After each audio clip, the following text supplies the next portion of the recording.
a video here. There is a YouTube video here. Welcome to Brighton. So this is a wait.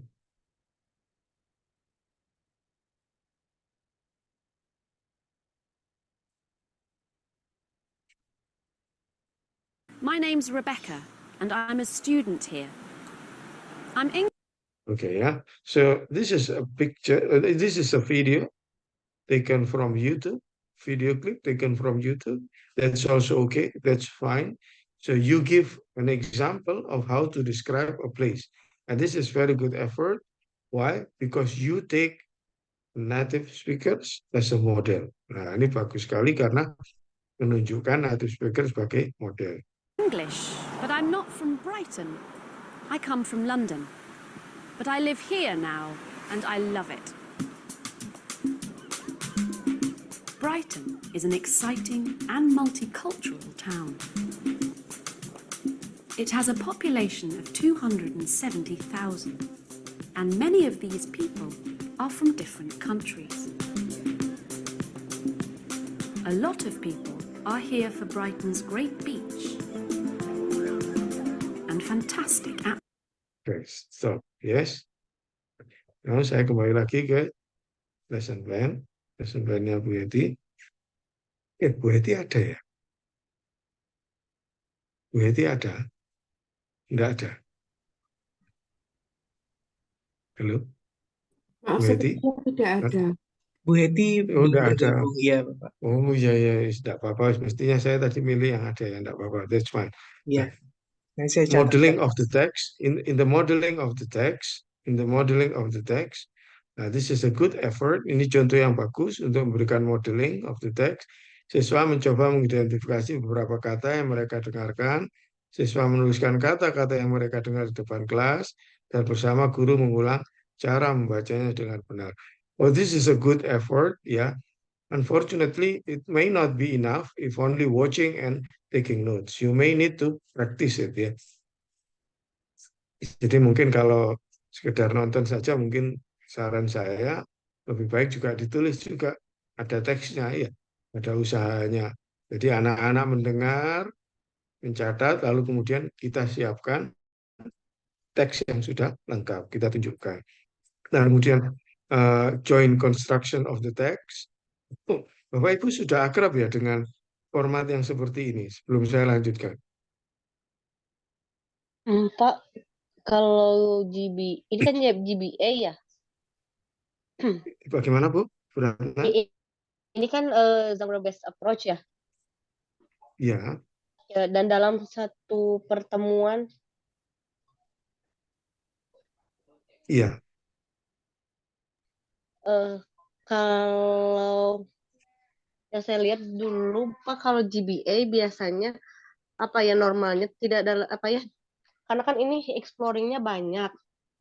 Biasanya katanya kalau GBA itu tidak apa ya, BKF aja udah banyak kan, atau dengan 2 begitu bisa dalam satu pertemuan. Kalau saya nggak tahu ya Pak, kalau misalnya apakah GBA itu bisa dalam satu pertemuan 2 kali 40 menit seperti ini, atau misalkan ini itu berapa menit ya? Kan ini 2 kali 80 menit, 40. iya. Iya. Menit, Apakah ya. semua stage-nya itu dalam satu pertemuan begitu? Kalau menurut Tercapai. saya ya, apakah itu bisa tercapai dalam satu pertemuan dengan semua stage-nya? Karena kalau yang pernah saya buat itu biasanya dalam beberapa pertemuan BKOS dan MOT saja kan biasanya sudah banyak kegiatan ya Pak. Ya, betul. Baik Bu Rana, ya bagus sekali Bu Rana ya. Jadi kembali lagi ke waktu. Nah, itu akan menjadi pertanyaan, apakah BKUF, MU, semua tahapan ini bisa dilakukan ya. Kalau bisa, that's fine, tidak apa-apa. 2 kali 40 menit, misalkan videonya tidak terlalu panjang. Nah, untuk mengakali yang MOT ini, modeling of the text, gurunya sudah menyiapkan teksnya. Jadi untuk mengakali yang MOT ini, ya, nah, untuk mengakali MOT ini, guru bisa menyiapkan teksnya. Jadi ketika anak-anak sudah mencoba untuk membuat skripnya, mencoba membuat contohnya, ya, Dengan mereka mengidentifikasi kata-kata yang mereka dengarkan, guru juga akan lebih baik menyiapkan skripnya. Skrip dialognya juga disiapkan. Tapi tidak diberikan terlebih dahulu, hanya saja anak-anak supaya untuk apa? Supaya anak-anak berusaha menyimak. Jadi teksnya tidak diberikan dulu supaya anak-anak menyimak sambil mencatat. Nah, ketika anak-anak sudah berusaha menyimak dan mencatat, baru ada tahap koreksi berupa apa? Berupa gurunya memberikan skrip dialog yang sudah lengkap. Nah, itu untuk mengakali MOT biar tidak terlalu lama ya. Modeling of the text tidak terlalu lama jika menggunakan video semacam ini. Terus kemudian joint construction of the text, biasanya ini juga begitu. Ada juga Bapak Ibu yang menggunakan apa namanya gap filling activities ya, joint construction of the text. Ada juga Bapak Ibu yang menggunakan gap filling activities berupa mengisi kalimat-kalimat rumpang. Jadi kata-kata titik-titik itu mengisi paragraf yang dikasih titik-titik dan lain sebagainya. Bisa juga dalam bentuk menyusun setelah itu ya, tentunya setelah itu menyusun kalimat serupa, menyusun kalimat serupa. Atau bisa juga jumbled word, jumbled sentences. Nah, it all depends on the student's characteristics and the student's level. Nah, semuanya bisa di situ. Nah, ini kalau ini saya melihatnya guru menganalisis beberapa informasi yang ditangkap dari video yang ditayangkan. Siswa menuliskan berbagai macam informasi. Ah, kalau saya pribadi, ini terlalu ada lompatan ya. Siswa habis nonton ini, lalu kemudian mereka menuliskan di sini, mungkin akan lebih baik ada scaffolding, ada bantuan seperti itu tadi.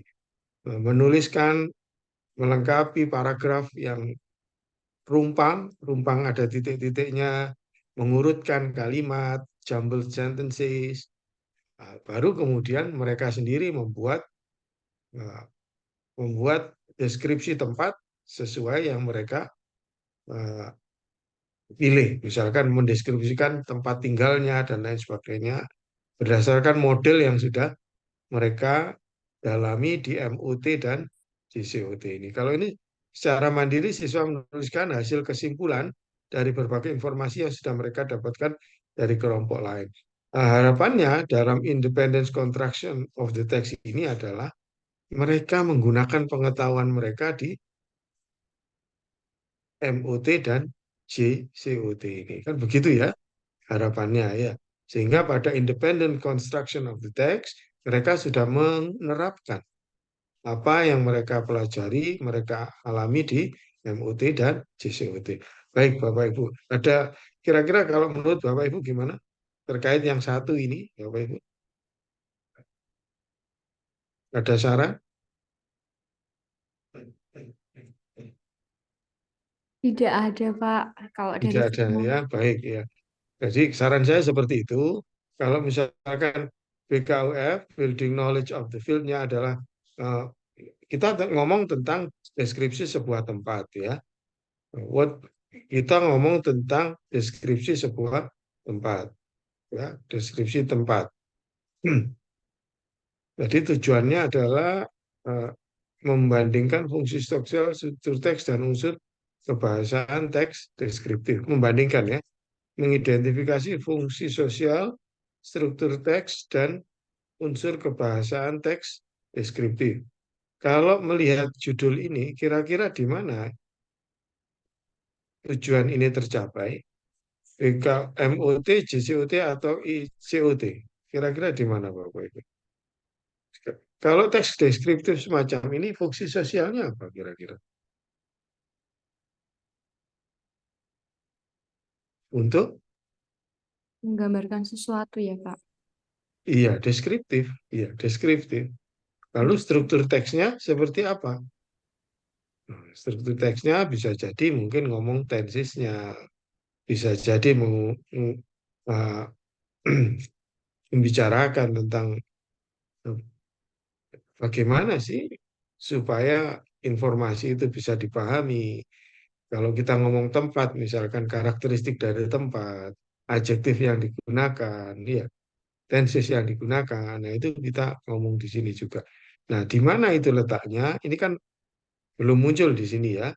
Entah itu di JCOT-nya, gurunya mulai ngomong tentang hal itu.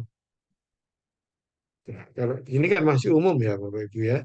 Kalau Bapak Ibu lihat di JCOT atau ICOT ini ya, Independent Construction of the Text.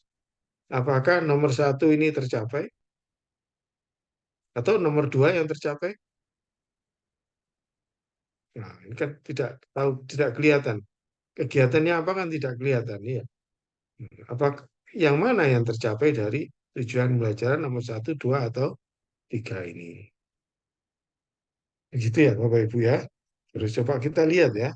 Mengidentifikasi berbagai macam informasi tersurat dan tersirat dari teks deskriptif. Apa itu? Bentuk mengidentifikasinya apa? Tugas yang diberikan kepada peserta didik apa? Apakah mengerjakan LKS? Kalau mengerjakan LKS, LKS-nya yang mana? Nah, itu perlu ditampilkan di sini. Oh iya Pak, mengerjakan kuis. Kuisnya di mana? Di Kahoot. Mengerjakan kuis Pak. Kuisnya di mana? Di game. Game mana? Game Bamboozle. Misalkan ya. Di mana? Di Genially yang Bapak Ibu buat sendiri. Nah, itu baru kemudian bisa mengarah ke sini ya. Mengidentifikasi informasi tersurat dan tersirat ya. Coba yang ke pertemuan kedua jangan siswa menjawab pertanyaan pemantik guru ya. Siswa melakukan exposure pada teks deskriptif yang mereka simak di pertemuan sebelumnya. Maksudnya ini menceritakan gitu ya, menceritakan kembali gitu ya. Siswa menganalisis beberapa kata sulit dalam teks. Modeling of the text. Modeling kepada siapa? Kepada siswa lainnya. Maksudnya begitu ya. Siswa mengidentifikasi berbagai macam informasi dari teks deskriptif tersebut. Apa saja? Informasi apa yang diidentifikasi? Nah, itu harus jelas ya Bapak Ibu ya. Apakah cara mendeskripsikan tempat, ataukah cara menggunakan kalimat deskriptif, ataukah cara mengurutkan informasi? Nah, itu yang mana yang mau diidentifikasi ya. Siswa mengisi LK yang diberikan guru. Nah, mungkin ada di sini ya. Mungkin ada di LK gini maksudnya. Tapi LK-nya mana? Nah, itu yang menjadi, iya, mungkin ini LK-nya ya Bapak Ibu ya. What make the pink color of the bee? Why did the writer write the text? Yeah. What does the pink beach, where does the pink beach located? Nah, ini informasi tersurat dan tersirat ya. Bisa jadi. Ya. Cuman saran saya, kalau memang ini diberikan kepada, digunakan sebagai lesson plan di kelas, kalau dipakai sendiri mungkin bisa ya. Tapi kalau dipakai agar bisa diidentifikasi ketercapaian tujuannya, mungkin LK-nya disebutkan. LK yang mana ini? Nah, gitu ya, Bapak Ibu ya. Mengidentifikasi berbagai macam informasi dari teks deskriptif. Ya, mungkin ini ya, mungkin ini maksudnya ya. Teks deskriptif tentang pink beach. Lalu kemudian mengidentifikasi berbagai macam mana tadi? Nah, mengidentifikasi berbagai ini berbagai macam informasi ya mungkin itu tadi ya. Nah, ini alangkah baiknya jika LK ini LK yang mana? Nah, itu juga dirujuk ya Bapak Ibu ya. Disebutkan gitu ya. LK yang mana sebetulnya ini? Siswa melakukan literasi tentang teks. Melakukan literasi. Kira-kira Bapak Ibu bisa memahami enggak kata ini? Melakukan literasi apa kira-kira Bapak Ibu? Ibu? Kalau membaca gimana? Membaca ya, Pak. Nah, apakah literasi itu membaca saja? Menyaksikan video, mendengarkan. Nah, jadi mungkin lebih lebih spesifik ya, ditulis lebih spesifik. Apa yang dilakukan di sini gitu ya? Kata literasi ini sangat umum sekali, jadi mungkin lebih spesifik ya, lebih deskriptif. Seperti saya bilang tadi, A good lesson plan is like what we read in bungkus Indomie. Ya, siapapun yang membacanya bisa paham membaca bungkus Indomie itu ya, bisa langsung melakukan. Sehingga saran saya kalau ada lesson plan yang seperti ini, mungkin ini lebih spesifik. Apa yang dilakukan di sini? Kalau melihat ini, independence construction of the text, mungkin dia akan berbicara, mungkin dia akan mendeskripsikan secara lisan, mungkin dia akan mendeskripsikan secara tertulis, dan lain sebagainya. Nah, mungkin seperti itu ya, Bapak Ibu ya. Baik, Bapak Ibu. Nah, ini kalau biar tidak terlalu panjang di satu. Oke, baik, itu ya. Baik. Oke, ini saran saya. Jadi ini boleh, bagus. Hanya saja setiap langkah itu saran saya sebaiknya spesifik, Bapak Ibu. Spesifik. Jadi kalau kemudian tujuan belajar nomor satu, nah ini mana? Langkah mana yang menunjukkan ketercapaian Nah, ini? Tujuan belajar nomor satu ini. Kira-kira begitu ya, Bapak Ibu ya. Nah, seperti ini juga begitu. Nah, menuliskan berdasarkan apa? Apakah hasil kesimpulan ataukah berdasarkan contoh? Nah, itu hal-hal semacam itu lebih spesifik dituliskan. Itu saran saya, Bapak Ibu. Oh iya, Bapak Ibu, kapan hari diminta membuat sebuah media ya, media apa namanya, entah itu Donghuzel, Wekelet, entah itu apa Genially dan lain sebagainya. Nah, itu mungkin akan lebih menarik juga diintegrasikan di sini ya, Bapak Ibu ya. Baik, saya masuk ke yang kedua, lesson plan yang kedua, Bapak Ibu. Sebentar. Ini punya siapa ya, Bapak Ibu ya? Punya saya, Bapak.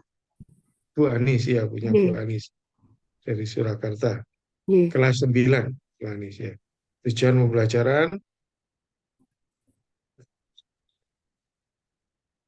peserta didik. Nah, mungkin saran ini bagus Bu Anis ya.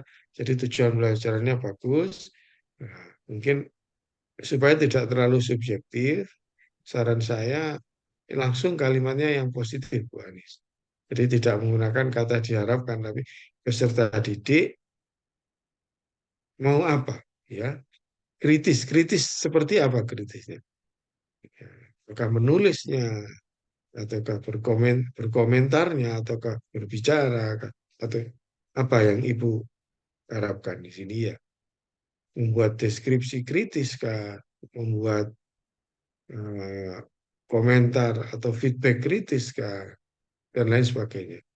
Ya, jadi tidak menggunakan kata diharapkan. Ya. Kritis ini di sini fungsinya sebagai kata sifat atau kata kerja. Nah, itu juga perlu dipertimbangkan ya. Peserta didik kritis dan teliti dalam mengidentifikasi dan mendiskusikan fungsi sosial, struktur, dan unsur kebahasaan teks khusus dalam bentuk label, obat makanan berdasarkan berbagai sumber belajar. Oke, saya garis bawah ini ya Bu ya. Untuk label, obat makanan, dan minuman. Oke, good. Ya, fungsi sosial, struktur, dan unsur bahasa itu mengerjakan soal teks khusus, ya, mengerjakan formative assessment. Oke ya. Jadi ada 3 pertemuan. Pertemuan pertama, fungsi sosial, struktur, dan unsur kebahasaan teks. Oke. Modenya discovery. Oke. Stimulus, identifikasi masalah, pengumpulan data, pengolahan data, verifikasi, pembuktian, menarik kesimpulan. Oke, ini tahapan discovery, bagus sekali. Hanya saja mungkin uh, masih ingat yang saya sampaikan tadi, Bapak Ibu ya, ada PCK, Pedagogical Content Knowledge. Bisa jadi seseorang itu pinter kontennya, tapi pedagoginya uh, perlu ditingkatkan. Nah, pedagogi itu terlihat dari bagaimana kita merumuskan langkah-langkah dalam pembelajaran ini. Bagaimana kita memotivasi siswa, bagaimana kita memberikan variasi belajar, bagaimana kita memberikan asesmen. Nah, itu munculnya di skenario sini, di kegiatan ini. Nah, sekarang saya sekedar bertanya, stimulusnya berupa apa, Bu Anis?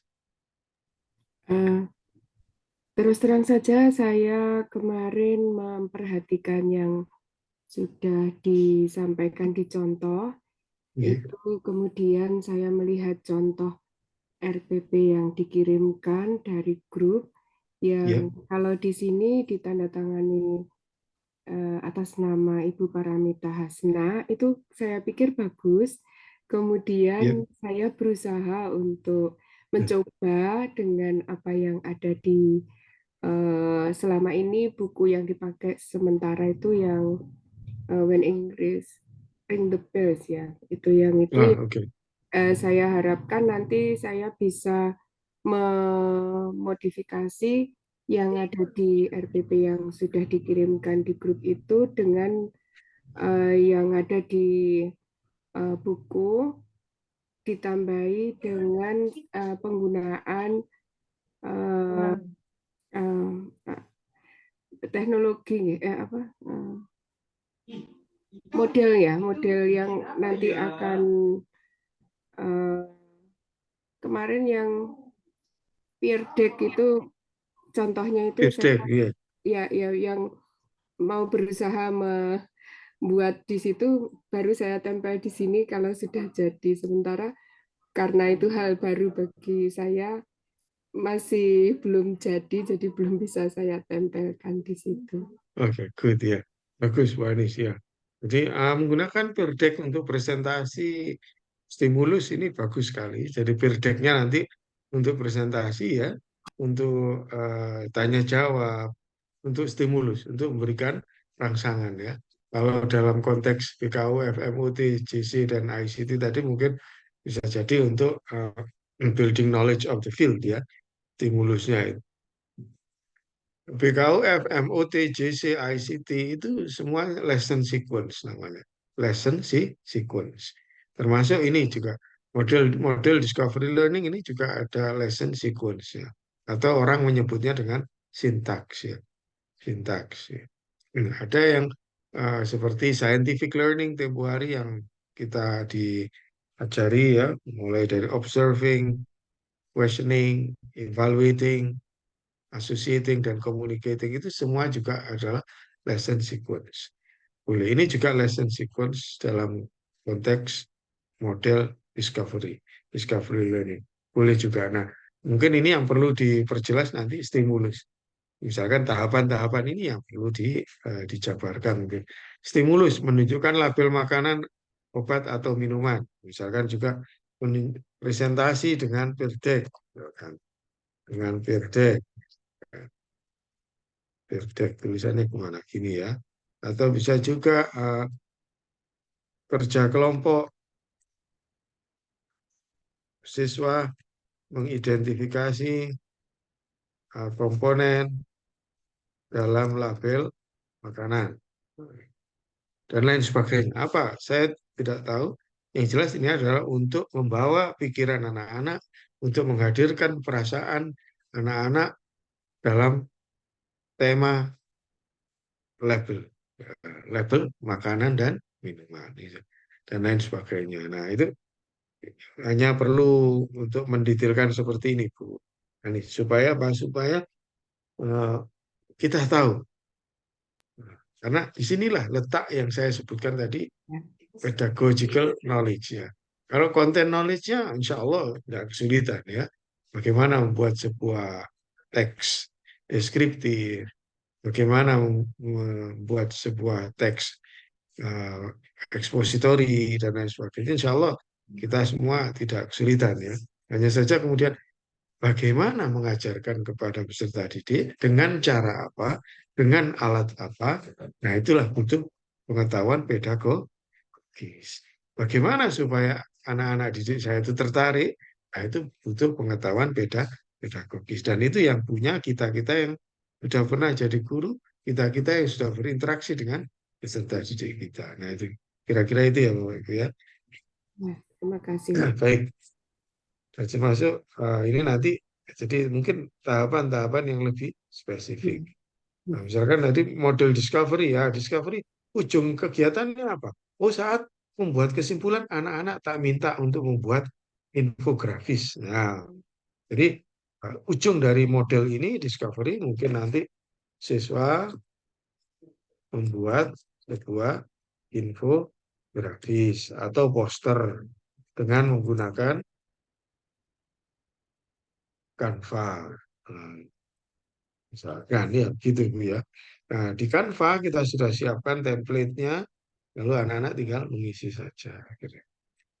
Baik, ini bagus sekali Bu. Sebetulnya idenya ini menarik ini, ya hanya mungkin perlu didetailkan. Kira-kira begitu Bu Anis ya. Terima kasih banyak. Iya Bu Anis ya. Jadi terus lagi tujuan pembelajarannya termasuk ini mendiskusikan fungsi sosial. Di mananya? Pada tahap mana anak-anak mendiskusikan fungsi sosial? Ya, anak-anak pada tahap mana mereka mengidentifikasi struktur? Nah, pada tahap yang mana dari sini?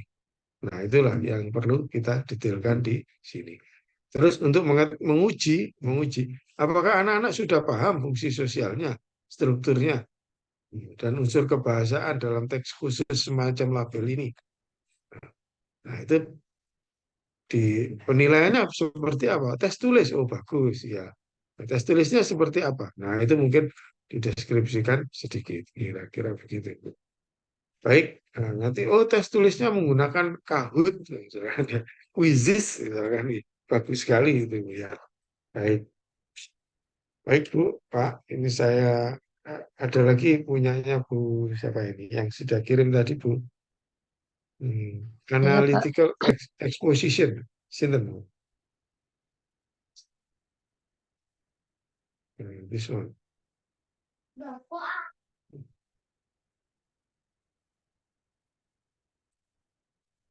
Ini punya siapa? Pak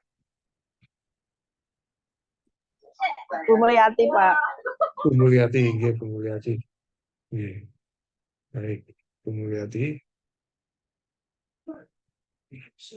Nggih. SMA Negeri 1 Wedhus, Jawa Tengah, nggih Bu Mulyati. Nah, analytical exposition memberikan argumen. Ini yang mana Bu Mulyati? Yang exposition atau argumennya? Argumen ini ya Bu Mulyati ya. Yes. Yang Dari argumen. analytical exposition itu kan nanti memberikan argumen pada teks eksposisinya. Iya, Jadi yang mau ada ditekankan Bu Mulyati ya, argumennya atau argumennya. eksposisi argumennya. Argumennya. Baik Bu Mulyati ya. Jadi ini berbicara membaca,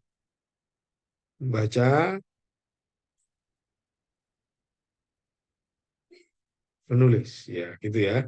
Penyimak. Oke, baik. Jadi all four skill ya, semua keempat keterampilan ya Bu ya. Bagus ya. Listening, speaking, reading, writing. Oke, good. Kompetensi awal, siswa telah memahami bagaimana menyusun sebuah kalimat. Kelas berapa ini? Fase C, fase F, SMA ya. Kelas 11 SMA, Pak. Kelas 11 ya, kelas 11. Very good, yes. 45 menit. Maaf Bapak, ini ceritanya fase F kan di sekolah saya baru mulai semester ini. Jadi ini juga masih meraba-raba. Bagus Bu, ya ini upaya yang bagus sekali ini. Iya. 45 menit, 2 JP, 2 kali pertemuan ya. 2 jam pelajaran, 2 kali pertemuan ya. 45 menit, 1 kali pertemuan berarti 90 menit ya. Good, yes. Materi yang akan dipelajari teks eksposisi analitis teks ya. So this ya ini Bu, tidak apa-apa. Hanya mungkin ini sebagai bahan bacaan peserta didik nanti informasi ya Bapak Ibu ya. Mungkin anak-anak juga saya kalau saran Bu ya, ini tidak diberikan di awal, tidak diberikan di awal.